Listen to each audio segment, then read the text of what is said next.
Few things in life are as exciting, captivating, and thrilling as professional wrestling. Through intricate storytelling and non-stop action, they have delivered to fans the highest of highs and the lowest of lows. Stories of triumph over adversity and in the face of all odds, and in its direct counterpoint, in the dark side of the ring. Stories of the most unimaginable defeats. Legends of former heroes fallen from grace, and even those who have done things unimaginable and unforgivable.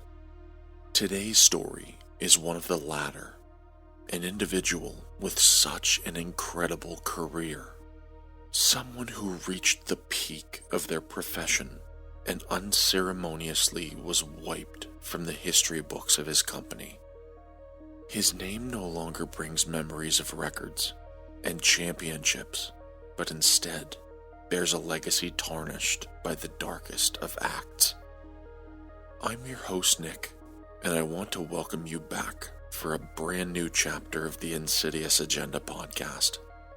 This is chapter 44, the heartbreaking story of the rabid Wolverine, the double murder-suicide of Chris Benoit.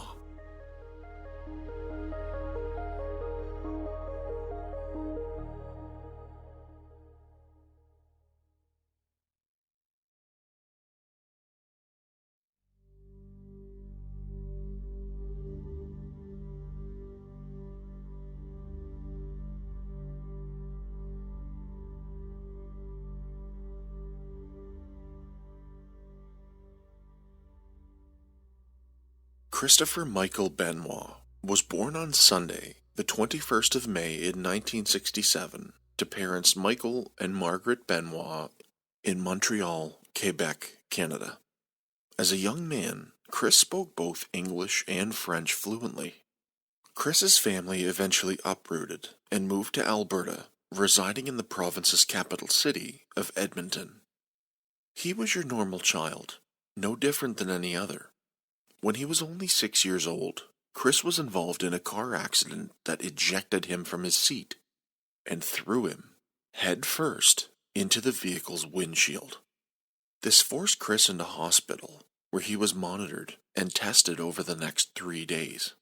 His doctor's diagnosis was that he suffered a mild traumatic brain injury, but the doctors were optimistic that it wouldn't have any effect on his memory and no permanence. Chris's first true love and passion was playing football. He had an unadulterated love for the gridiron. He never missed practices and never missed games. And while other children might have experimented at younger ages with drugs and alcohol, that wasn't something Chris ever had interest in. What did catch his eye, however, was wrestling. From the age of 12, Chris began lifting weights to fuel his obsession, and had a dream of breaking into professional wrestling someday. In the intermediary, Chris wasted no time in breaking high school level records and training and lifting in his parents' basement. It was during his earlier years that he first saw Thomas, the Dynamite Kid Billington, performing at the Edmonton Pavilion. It was because of watching Thomas that Chris later said it steered him towards wrestling professionally. In a 2000 interview with the Canoe publication, Chris said, "I just idolized him. We had backyard wrestling matches, or I'd be in my room kicking my bed, just trying to clone him. I remember how he and Brett stood out above everyone else." The Brett he's referring to is of course the legendary Bret the Hitman Hart. In Chris's training, he often took to imitating the styles of his two influences, and this continued throughout his early career. Early on, he adopted the use of his famous diving headbutt and snap suplex from Billington, and at later stages, into the 2000s, he adopted the use of Bret Hart's famous sharpshooter submission. After undergoing training in the iconically named Hart Family Dungeon under the tutelage of Stu Hart, Chris would finally be ready for his first taste of ring action. When you look at those who trained in the Hart family dungeon, it indeed was one of the premier training centers in the wrestling community. The likes of Bret and Owen Hart, Davey Boy Smith, Superstar Billy Graham, Brian Pillman, Jushin Liger, Tyson Kidd, Chris Jericho, Rowdy Roddy Piper, Edge, Christian, and Natalya, just to name some. Okay, well, more than some. After noticing his skills and determination, Stu Hart placed Chris into his first professional wrestling organization, Stampede Wrestling, in Calgary.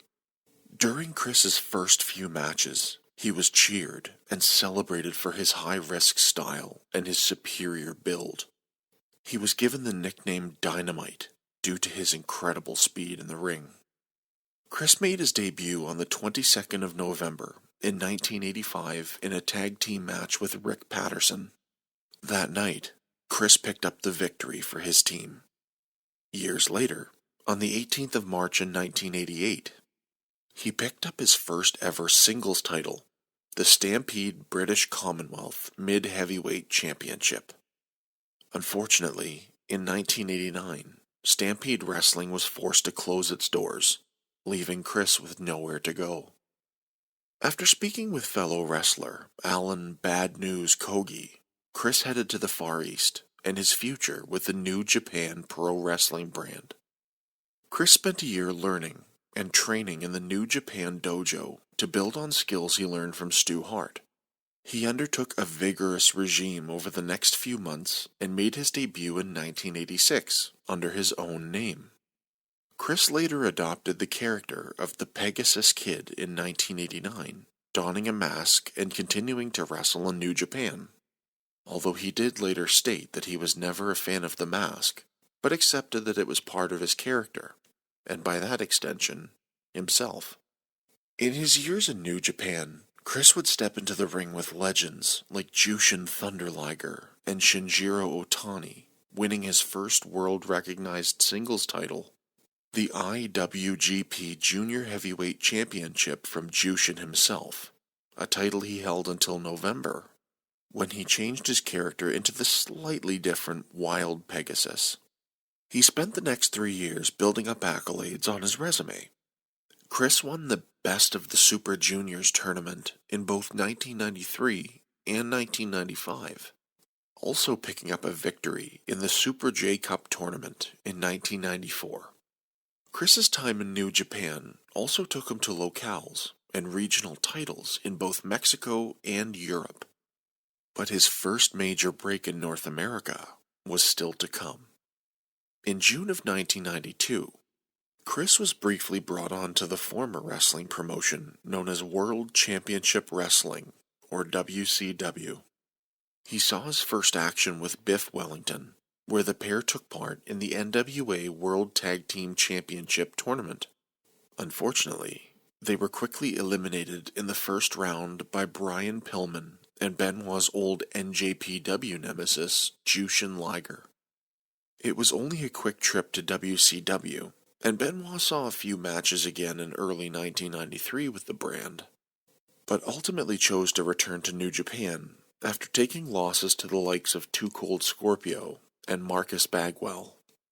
In 1994, his talents were recognized by another major wrestling brand known as Extreme Championship Wrestling out of Philadelphia. And pardon me here, but every time I hear that name, it always brings back the iconic ECW chant from the crowd. During his time in ECW, Chris Benoit was a dominating force.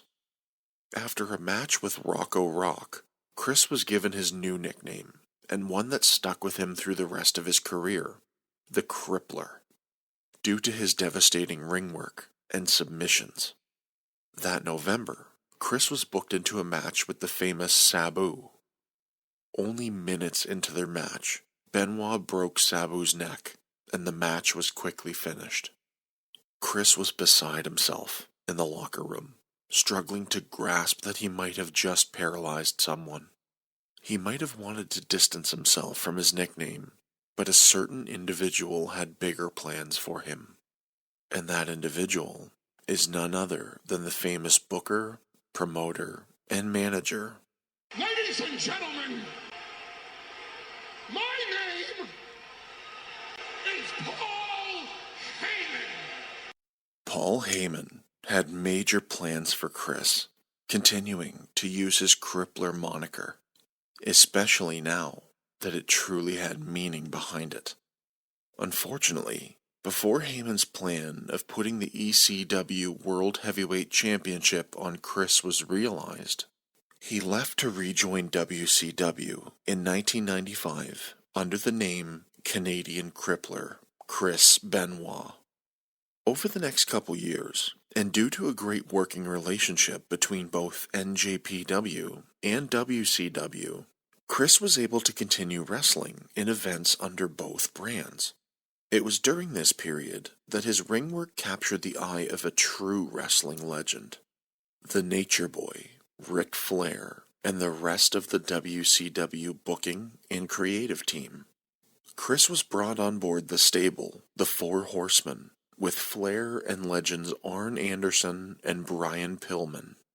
After feuding with the likes of Hulk Hogan and Macho Man Randy Savage, the Four Horsemen broke apart, and Chris feuded with Kevin Sullivan before teaming up with him to take on the tag team The Public Enemy, a match that ended with Sullivan turning heel and attacking Benoit. I just want to add here, for those who aren't wrestling fans, that there are two types of characters, faces and heels, or as they might be referred to in other literature, heroes and villains, or simply good guys and bad guys. Another term you might hear creep into this episode is kayfabe, Kayfabe. This is the wrestling world's term for something being scripted, or as part of the storyline versus something real and serious. His feud with Sullivan lasted for months, eventually leading the booking team to put Benoit into a kayfabe storyline of an affair with Kevin Sullivan's wife, Nancy Toffaloni. To make the affair look real to the viewers, Chris and Nancy had to spend time together outside the ring. You know, only sweet and innocent things like holding hands in public, and further innocent things like, sharing hotel rooms together. Yeah, you can pretty much see it written in the stars where this storyline went. It eventually spilled over into the real world, and Chris and Nancy had a legitimate affair, leading Sullivan and Benoit to loathe each other, both inside the ring and outside the company. In the ring, they were responsible for some of the most violent matches you can imagine. Although Sullivan later stated that he hated Benoit, he was never anything but professional in the ring.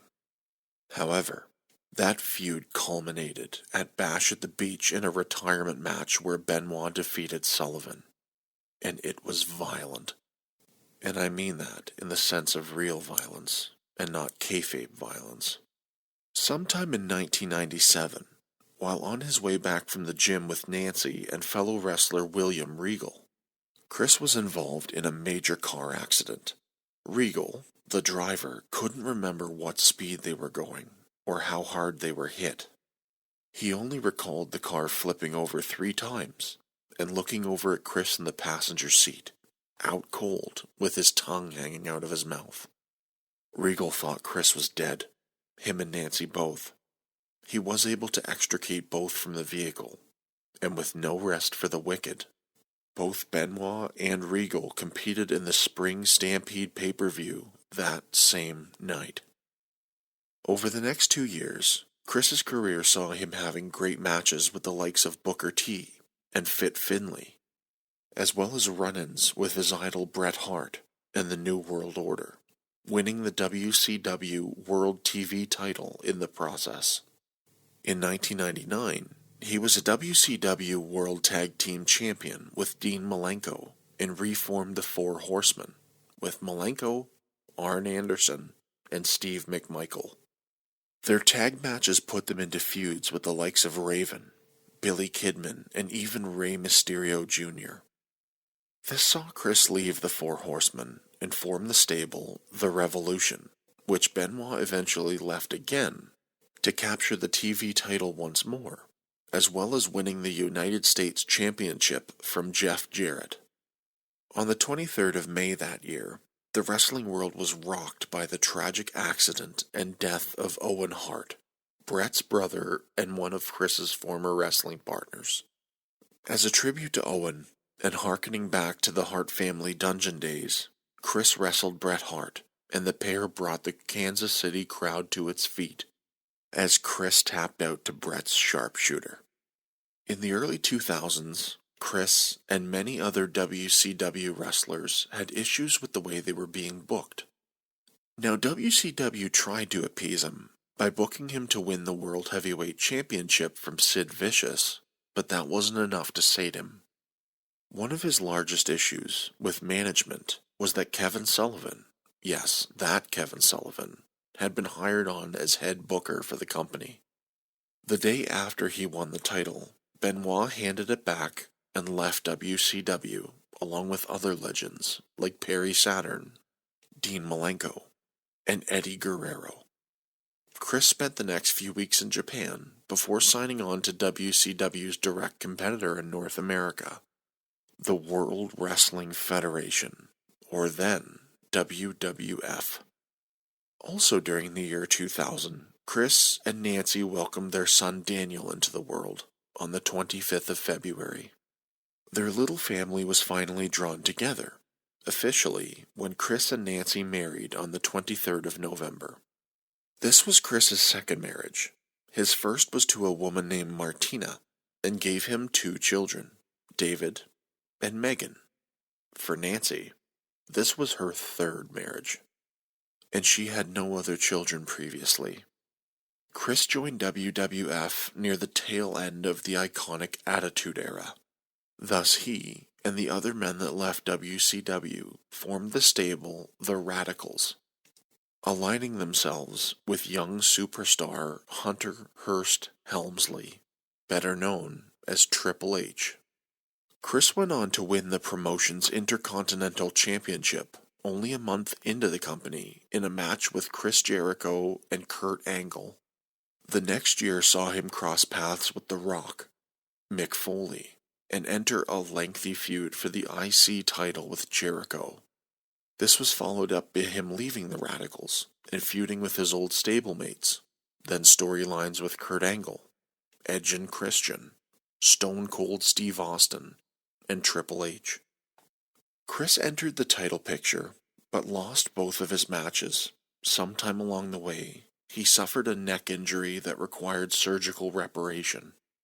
The injury forced him out of action for the entirety of 2001 for recovery, thus missing the wrestling world's famous Invasion, a storyline between WWF and WCW. Chris returned in 2002, running a program with Eddie Guerrero, but in kayfabe, it had him betray Eddie and his brother Chavo. Chris challenged Kurt Angle for the WWE Championship, but was defeated, and then followed up a program with WWE legend John Cena.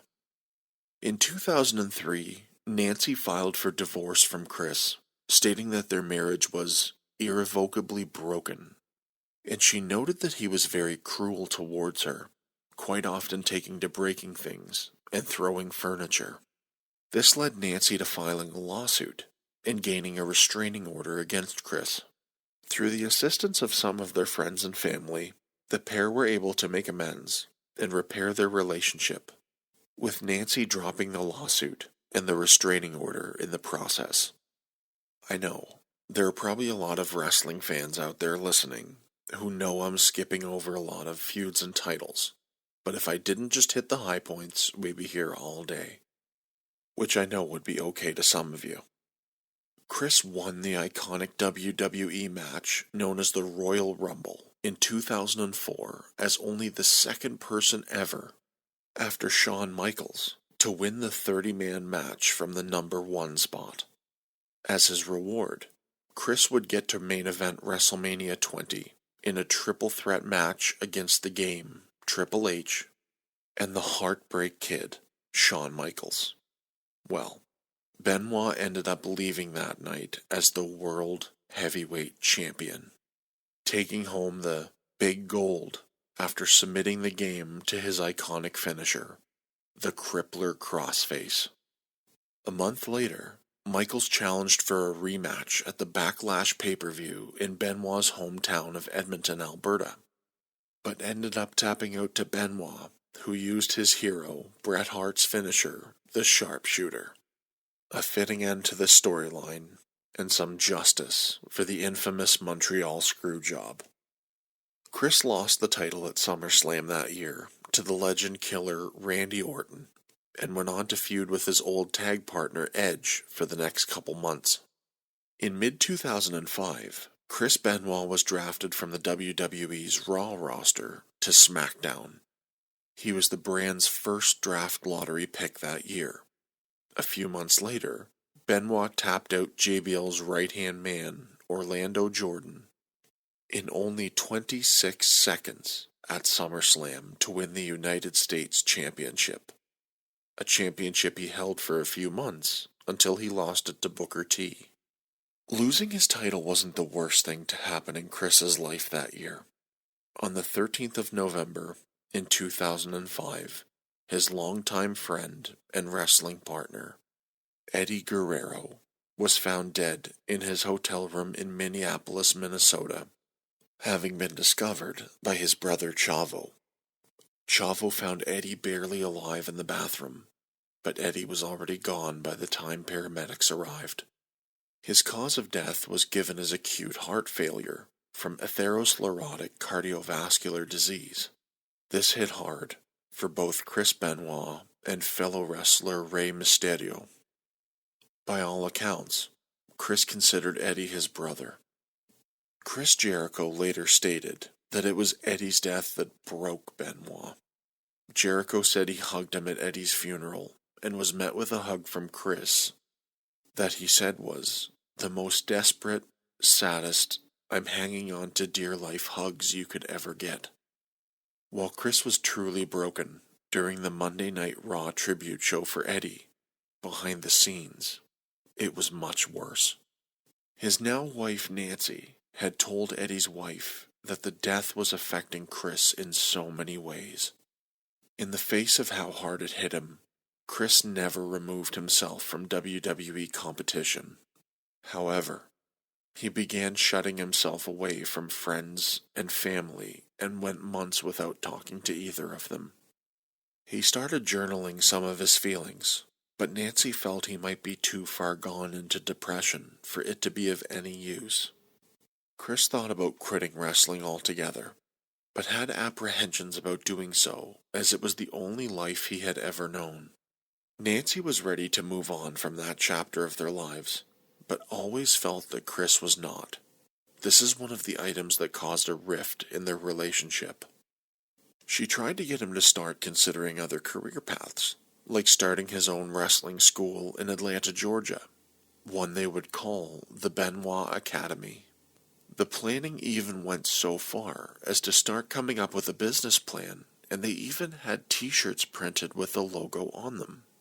Unfortunately, this plan never fully materialized. Chris kept competing on SmackDown right up through 2007, being involved with major storylines with the likes of JBL, John Bradshaw Layfield, Fit Finlay, Mark Henry, William Regal, and even Chavo Guerrero and Eddie's wife Vicky. At this point, Chris was set to be drafted to the ECW brand, which sets us on a course for the subject of today's story. But there are a few other things which were reported about Chris I need to fill you in on first, things that will round out his character. The first is that some considered Chris's personality toxic, and he had an affinity for dark humor. Chris was also reported to be a locker room bully. As recounted by Justin Roberts, Benoit once tackled him to the ground in an airport with fellow wrestler Jamie Noble. The pair put him in submission holds and refused to let him go even after enough was enough. In a strange turn, Roberts recalled that Chris often called his father to check up on Justin when he was undergoing cancer treatments. Another report, and this is from Mike Mizanin, better known as The Miz, was when he was eating chicken in the locker room one day. He managed to get some crumbs on Chris's bag. Benoit blew his top and told Mike he wasn't allowed to dress in the locker room and stay out of it altogether. So for 7 months, Mike wasn't allowed to dress in the locker room and had to shower elsewhere because Chris refused to let him back in. That being said, these have been reported as I told them to you. Chris was also a major locker room veteran and a stabilizing presence for newer and less experienced wrestlers who took to him like a mentor. I also want to take time to note that Chris was never anything short of wonderful to his fans. After winning the World Heavyweight title at WrestleMania 20, the event catapulted him into superstardom in the wrestling universe. Chris never turned down pictures or autograph requests from fans, or even the opportunity to spend time with them, even when his family was out in public. He was shy in nature, but really discovered who he was, and ultimately who he had to be as champion.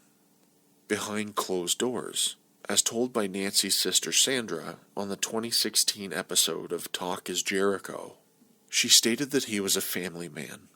He loved Nancy, and he loved Daniel. When he came home from trips on the road, he wanted nothing more than to spend time with them. Jericho, in the same episode, made note that he never met a single fan who had a bad encounter or a bad story about Chris Benoit. Even I, watching wrestling in my early teens, had nothing but admiration for the rabid Wolverine. His style was incredible, and it mixed in everything. He could brawl, he could take it to the mat, he could change tempo on a dime. He was a submission artist and a high flyer all packaged into one. Chris Benoit was, I guess, a tried and true blue-collar wrestler. In the spotlight of his career, he was himself. He came out as Chris Benoit, in long-legged tights and a near-toothless smile at times. When you heard Our Lady Peace's iconic opening riff of Whatever, you knew you were in for an amazing match, no matter who Chris went up against, complete with his devastating triple suplex, diving headbutt, and quite often, his opponent tapping out to the crippler crossface. No gimmicks, no flash, just Chris. In the last year and a half before his death, Sandra said that Chris really began to become extremely paranoid. He wouldn't do simple things, like going out to the grocery store, and took different routes every day to get to the gym. He thought people were following him, and he had some kind of general unease about his family. In 2007, Chris was drafted to the WWE's newer ECW brand, an attempt to revive Extreme Championship Wrestling. He immediately entered the championship scene for the ECW title, which was now vacant. Chris wrestled on the June 19th show against Elijah Burke. He picked up the victory that night, and a spot in the ECW World Championship match coming up at the Vengeance pay-per-view 5 days later. A match where he was set to face CM Punk. Around 3:30 that Saturday, the 23rd of June, Chavo Guerrero, Chris's close friend and Eddie's brother, received a voicemail on his phone. Chris said that his family had food poisoning, and he'd be late for that night show in Beaumont, Texas. Chavo returned this call immediately after the message was left, and Chris confirmed everything he said in the voicemail. Chavo noted that Chris sounded tired and groggy, which led him to be deeply concerned about Chris. This was a bit uncharacteristic for the time as well, as Jericho mentioned that Chris was someone who, when he called, you had to pick up the phone when it was ringing. If you tried to call him back, even seconds later, you'd never get a hold of him. Chavo called back again 12 minutes later, but got no answer. He left a message asking Chris to call him back immediately. Chris called back only a few minutes later, saying he was on the line with Delta and trying to change his flight around. Chris said the day had been stressful due to the illnesses. Chavo told him, "All right, man. If you need to talk, I'm here for you." Chris's last words that he spoke directly to Chavo were, "Chavo, I love you." Guerrero later recalled that the "I love you" was said with emphasis. Another person spoke with Benoit that day and again confirmed the same illness. In a later voicemail, Chris told Chavo he wouldn't be arriving in Houston until around 8 a.m. on Sunday morning. Between 3:51 a.m. and 3:58 a.m. on Sunday, 5 text messages were sent to different co-workers. Notably among them, both Chavo and referee Scott Armstrong received them. The first 4 were the Benoit family's home address, but the 5th said, "The dogs are in the enclosed pool area, and the side door to the garage is open." The texts woke up Chavo at the time they were received, but he checked them out and went back to sleep. After all, he was picking Chris up at the airport in a few hours. When Chavo went to the airport to pick up Chris, he never showed up. It wasn't until later Sunday morning that Benoit called the Talent Relations Office of WWE to tell them about his family's illness, albeit with a new development. That it was only his son that was vomiting, and that both he and Nancy were at the hospital with him. He told them he'd be on a plane later that day to get to Houston, and that he was good to face CM Punk that night, as he was supposed to. Chris never showed up in Houston. The commentators for Vengeance told the fanbase that Chris was unable to compete because of a family emergency, and Chris was subsequently replaced in the match. The storyline was supposed to culminate in Benoit winning and picking up the championship that night. The following day, the rest of the active wrestlers and officials arrived in Corpus Christi to begin preparing for Monday Night Raw. As the day progressed, officials became increasingly concerned that Chris hadn't reached out or provided updates in 24 hours. Chavo showed the messages that Chris had sent to the Vice President John Laurinaitis. That afternoon, officials from WWE contacted the police department in Fayetteville, Georgia, requesting that a wellness check be conducted on the Benoit's home. Around 4:00 p.m., the police made entry to an absolutely horrific sight. They found the bodies of Chris, Nancy, and Daniel Benoit. They informed WWE about what they had found and ruled the home a major crime scene. Among Chris's possessions, they discovered a suicide note that was left out, and another later discovered in a Bible. The only contents that have been revealed was the phrase, "I'm preparing to leave this earth." The following is what was discovered during the findings, and the subsequent investigations into the matter. Nancy Benoit had been killed sometime on Friday, the 22nd of June. The murder happened in the bonus room in the family's home that was then being used as an office space. Nancy was found with her limbs tied together, arms via coaxial cable, and legs duct taped. She was gagged by a sock filled with tape, which was found covered in dried blood in the kitchen's trash can. Her body was found wrapped in a blanket with a copy of a Bible left next to her. Her cause of death was asphyxiation induced by strangling her with a cord while the perpetrator knelt on her back. There were no signs of immediate struggle, and alcohol was found in her body, albeit it's unknown where it was present at the time of death or if it was a result of decomposition.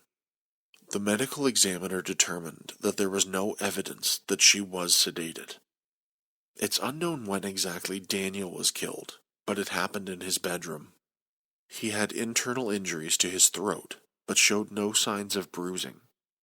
His body showed no signs of struggle, and the medical examiner found that he had been sedated with Xanax prior to his death. His body had just started to show signs of decomposition when it was found. The last body was that of Chris. Chris was found to have committed suicide by hanging. He went into the family gym and created a noose from his pull-down machine. He wrapped it around his neck, released the weight, and left this earth, as he said he intended to do.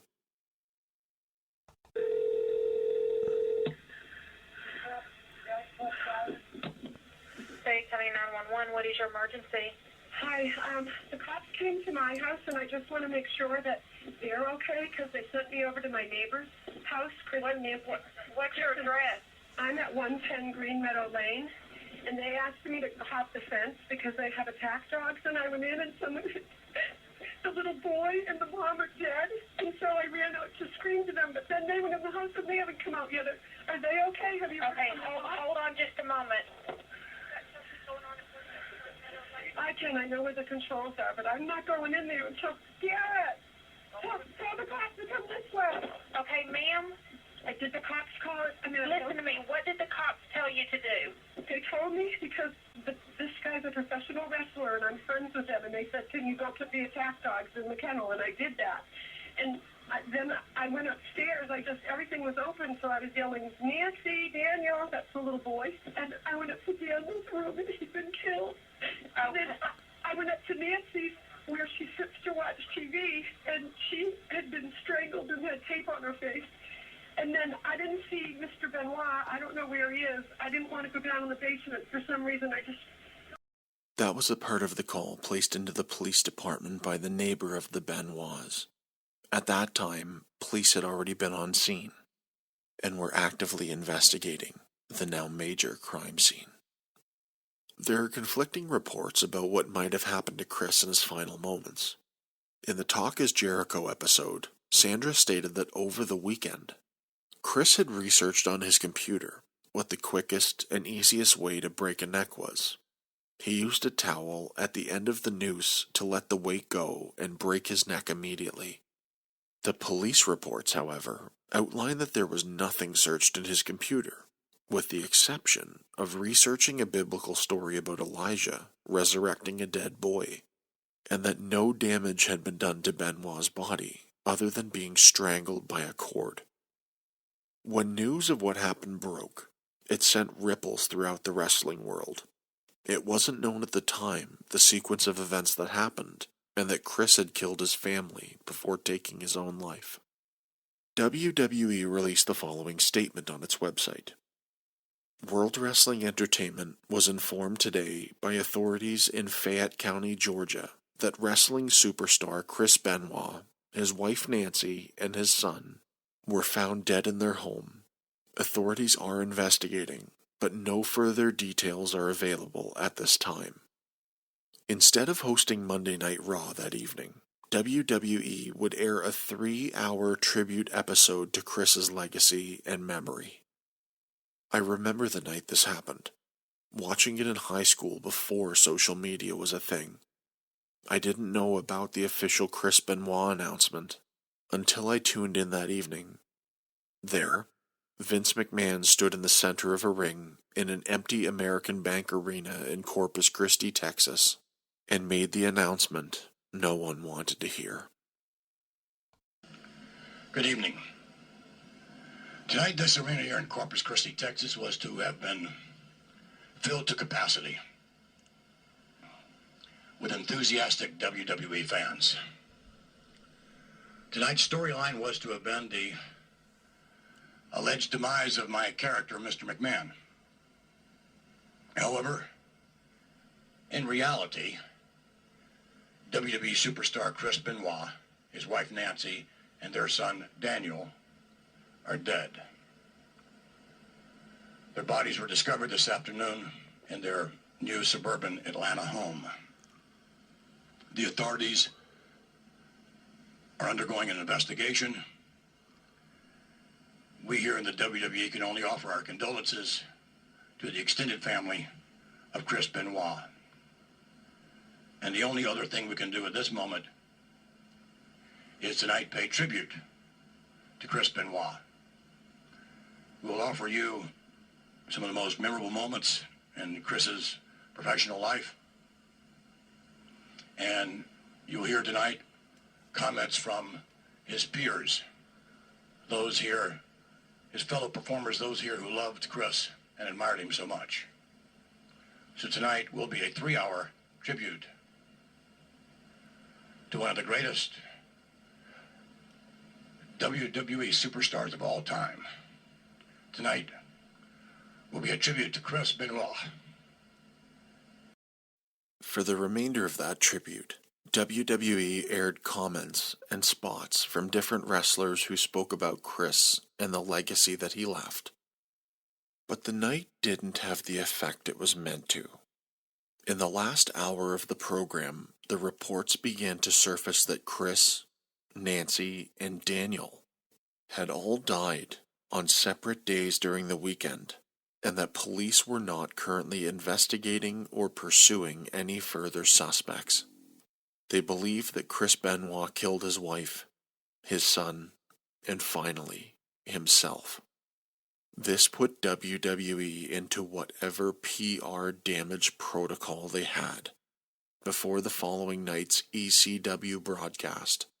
A pre-recorded statement from Vince McMahon was played. Good evening, ladies and gentlemen. Last night on Monday Night Raw, the WWE presented a special tribute show, recognizing the career of Chris Benoit. However, now some 26 hours later, the facts of this horrific tragedy are now apparent. Therefore, other than my comments, there will be no mention of Mr. Benoit's name tonight. On the contrary, tonight's show will be dedicated to everyone who has been affected by this terrible incident. This evening marks the first step of the healing process. Tonight, WWE performers will do what they do better than anyone else in the world: entertain you. A final statement was made by Vincent McMahon prior to the airing of SmackDown on the 29th of June. When WWE was informed about the results of the investigation, they went through what can only be described as scorched earth, wiping near every trace of Chris Benoit from their records. The majority of his title reigns were wiped away. The tribute episode was erased. The moniker The Crippler was removed from Chris's iconic finisher. His matches were removed from the archives. Any commentary about him in those matches he was in with other wrestlers was removed. Our Lady Peace has since refused to ever play Benoit's ring music, whatever, ever again. In any iconic footage of other wrestlers, Chris's face cannot be seen. Everything Chris had done, and achieved, and accomplished was erased overnight. One of the saddest things to come out of the investigation was one of the final voicemails that Chris had left, and it's pretty chilling when you put it into context. This voicemail was left by Chris to his friend Michael Parker, and was sent on Saturday, the 23rd of June, 2007. Now I'll play that recording for you, and you'll hear different voices in the background. However, those are simply police investigators, as the voicemail was recorded directly from Michael Parker's phone. The chilling part about this is when it was sent, around 1:57 p.m. on Saturday, June 23rd, 2007, believed to be a time after both Nancy and Daniel were already dead. This was a farewell voicemail from Chris to Michael Parker, and although he doesn't come out right and say it, you can hear it in his voice. Hey Parker, this is Benoit again. It's about 5:52 in the afternoon. So unfortunately, man, find out what happened. I heard I was talking to one of the production crew guys on the flight home into Atlanta. He said you kind of got shafted over, and that really fucking sucks. But you know, if there's anything I can do at all, man, please give me a call and let me know. And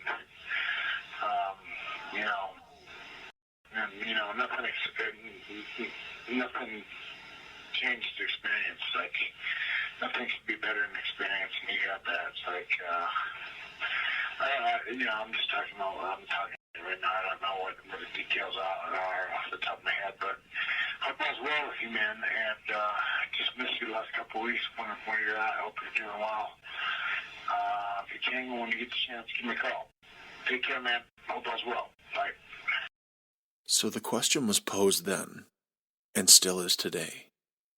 Why? Why did Chris Benoit murder his family and then take his own life? There are two different streams that we can examine. The first is science, the second is personal. The scientific explanation is the brain injury diagnosis often associated with former players of professional football, CTE, or Chronic Traumatic Encephalopathy. This is a condition of the brain that develops when the brain is exposed to physical traumatic events over a period of time.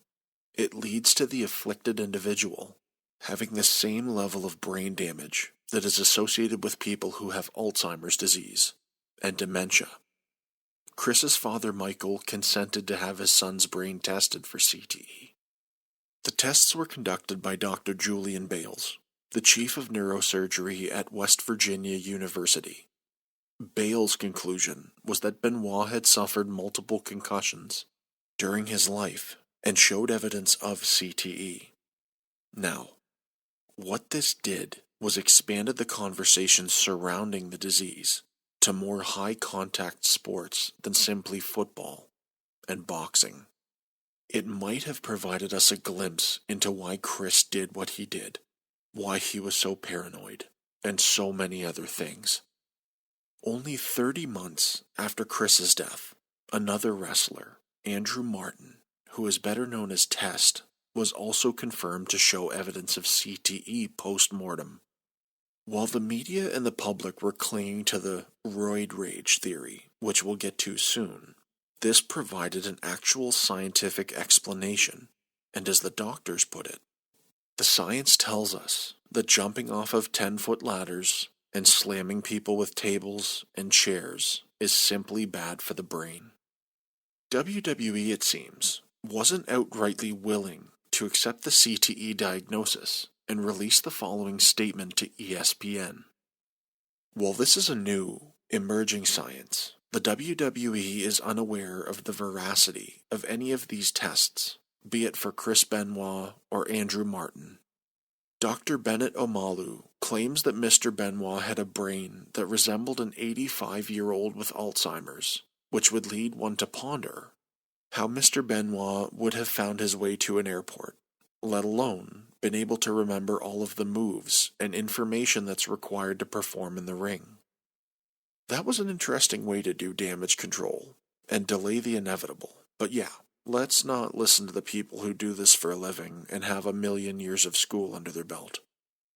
In the years that followed, many other deceased wrestlers were confirmed to have CTE through post-mortem diagnoses.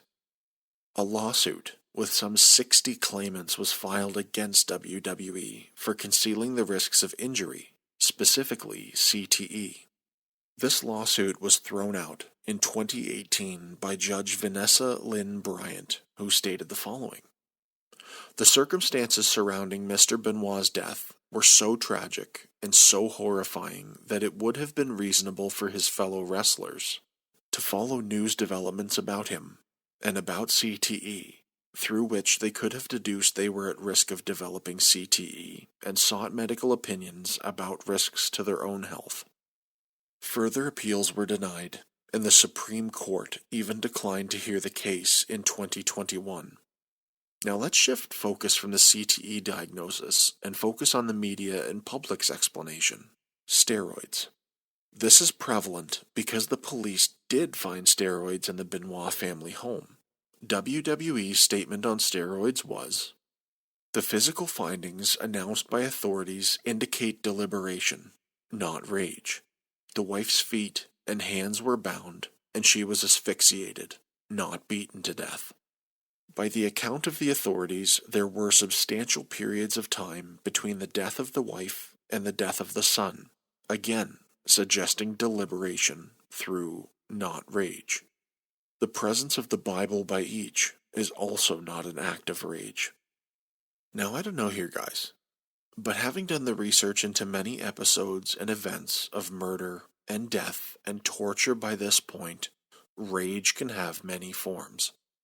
It was discovered by New York prosecutors that Chris received 3 separate deliveries from Signature Pharmacy and MedXLife.com, which brought him the steroids. This discovery led Sports Illustrated to conducting an investigation on wrestlers that included Kurt Angle, Eddie Guerrero, Rey Mysterio, Edge, and Hurricane Helms. WWE's clapback at this was inciting that the murder was premeditated, and the steroids found in the home were legally prescribed, although there was a lack of a toxicology report produced, one that would confirm steroid use. Well, on the 17th of July in 2007, the Georgia Bureau of Investigation did produce some toxicology results. There were 3 different drugs found in Nancy Benoit's blood on the day that she was discovered: hydrocodone, hydromorphone, often called Dilaudid, and Xanax. There were no signs of her abusing the drugs, however, and all were found to be within therapeutic treatment levels. Xanax, as previously mentioned, was also found in Danielle Benoit's system, which confirmed their belief that it was used to sedate him, but wasn't enough to cause an overdose. Xanax and hydrocodone were also found in Chris's system, but again, nothing outside the normal range of therapeutic use. They did, however, confirm elevated levels of the anabolic steroid testosterone cypionate, but found no trace of human growth hormone. In addition, though Nancy was also found to have a blood alcohol content, Chris's was negative. Spawning from the steroid theory were charges brought against Benoit's physician, Phil Aston III. He was charged with overprescribing medication in a case that wasn't Chris's. He pled guilty to illegally prescribing drugs, some even to patients he hadn't examined first, and a guilty verdict was given for all 175 counts. Yeah, you heard that right. 175 counts. Dr. Aston was sentenced to 10 years in prison. One final piece before I break into my thoughts is surrounding what's known as the Wikipedia controversy. There was a statement made surrounding the death of Nancy Benoit in Chris's English Wikipedia entry that was made around 14 hours before the discovery of the family's bodies. The line that was entered read, "Chris Benoit was replaced by Johnny Nitro for the ECW World Championship match at Vengeance, as Benoit was not there due to personal issues stemming from the death of his wife Nancy." The latter part of the phrase was added around 4:01 a.m. on the 25th of June, when the bodies wouldn't be found for another 10.5 hours. The IP address of the editor was traced to none other than Stamford, Connecticut, which, if you don't know, is home to WWE's headquarters. This might just be a coincidence, however, as the poster later said it was nothing more than coincidence, but nonetheless had his computer equipment seized. The poster said he was only going off other rumors circulating online, but he was found to have vandalized many other Wikipedia entries. So what happened in Chris Benoit's mind that fateful weekend? What went so wrong that he would perpetrate the most heinous acts that a human can? I think it's a bit of a stars aligning scenario, and a bit of everything having a hand in it together. We can look at the CTE diagnosis, and how his brain was well beyond the point it should have been at that stage in his life. How all the sustained damage from his diving headbutts and taking his opponents on trips to Suplex City would have deteriorated his brain. Then, there might have been the steroids that had detrimental effects on Chris's body, to the point, and I haven't told you this yet, he had an enlarged heart. In medical opinion, Chris might have only had 10 months to live past the point he did because of the condition of his heart. Outside of science, what else can we look at? One point we can all certainly sympathize with as human beings is that Chris experienced an absolute ton of grief in the years preceding his death. He watched Owen Hart fall to his death in Kansas City in 1999. He lost dear friends and mentors from his time in New Japan Wrestling. And it was all punctuated with a bold exclamation point in losing his friend, nay, his brother, Eddie Guerrero. only a few short years before Chris took his own life, something that Chris Jericho said he never recovered from. It's clear to see that Chris Benoit was troubled, whether it was from his years of bumps and bangs that led to his CTE, or roid rage, or simply that he was done grieving, and truly did want to leave the world to alleviate his pain. His reasons for doing what he did to Nancy and Daniel will forever be lost to us, and quite simply, Chris took those reasons with him to his grave. So where do we go from here? My heart is torn, and it always has been since I first saw the news. Was Chris Benoit a human monster, having murdered his own wife and son, not in a heat of the moment spur, but in premeditated murder? Or was Chris Benoit truly just a human that by the explanations of science was cognitively impaired, having suffered incredible amounts of brain damage? I think the only way forward is to separate the monster of a man from his Superman-esque legacy. Chris Benoit as a human was detestable for what he did. He obviously didn't seek the help he needed to work through the wave after wave of grief, and did himself no favors by dabbling in steroids. He wouldn't have been privy to this level of brain damage, as CTE was relatively new towards the end of his life. He was a cold-blooded killer. There's no other way to slice it. He killed his wife Nancy, someone with a beautiful wrestling legacy of her own, and his young son Daniel, who, like most children, had so much promise and an entire life ahead of him. None of this blame lies with WWE or the industry in general. Neither Chris nor the industry knew the devastating effects of repeated traumatic brain injuries until it was too late. However, the question lingers as to whether the Benoit family were victims of Chris or the victims of CTE. As science continues to develop, I'm sure we'll get a better answer someday. On the other hand, we have the legacy of Chris Benoit as a professional wrestler, someone who gave us incredible performances. And to a young teenager watching in his bedroom, he was Superman. Watching Chris raise the World Heavyweight Championship at the end of WrestleMania 20 was unreal. Everyone who watched wrestling knew Chris Benoit. We loved the high-flying acrobatics, we loved the technical skill, and we loved watching his opponents tap out to the crossface.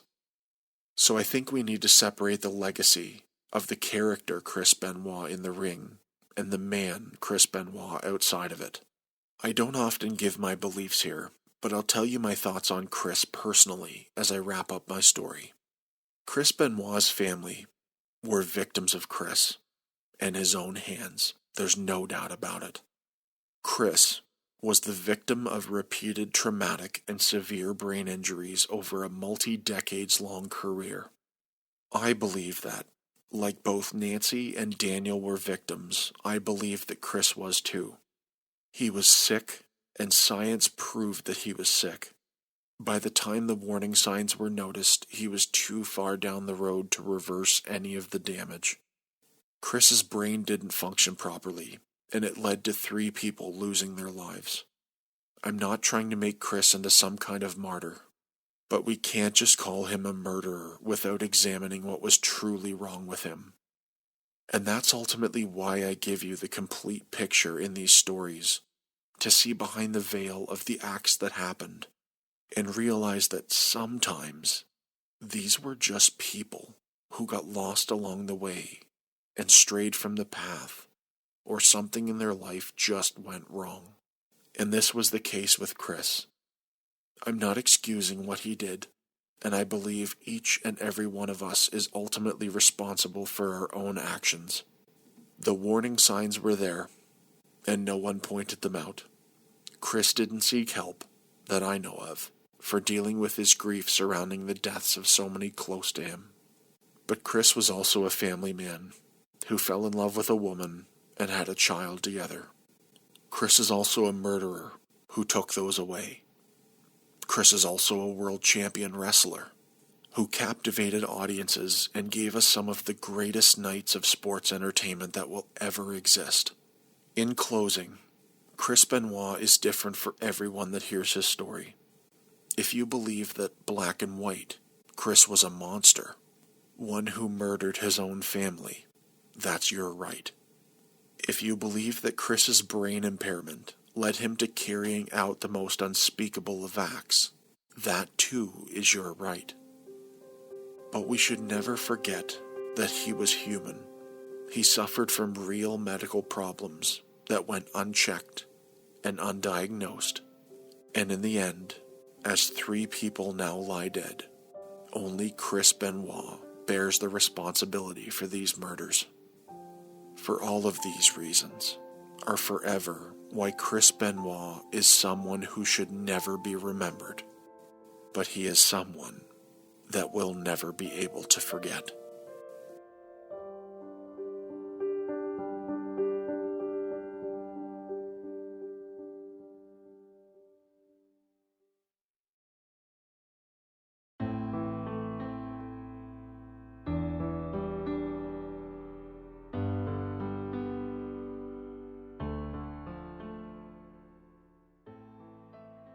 With this message, we bring to close the story of Chris Benoit and the murders of his wife Nancy and son Daniel.